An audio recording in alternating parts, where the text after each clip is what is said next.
এটা কি বসেছো? কি খাবা?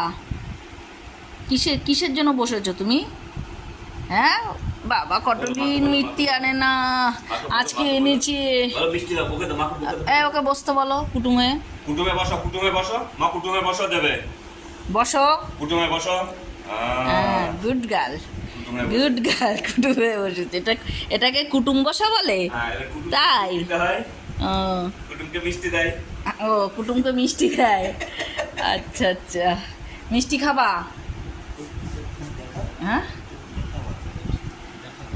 মিষ্টি খাবে? দাঁড়া দেখাবো তো। মিষ্টি খাবে, দেখবে তো। মিষ্টি খাওয়াটা ঠিক না, এইটুখানি কি পাবা, ঠিক আছে? তুমি অল্প কুটুম, তাই অল্প মিষ্টি, বুঝেছ? আর তোমার নাম তো এমনিই মিষ্টি, আবার মিষ্টি খেতে লাগে নাকি? হ্যাঁ এই জন্য তো খাই।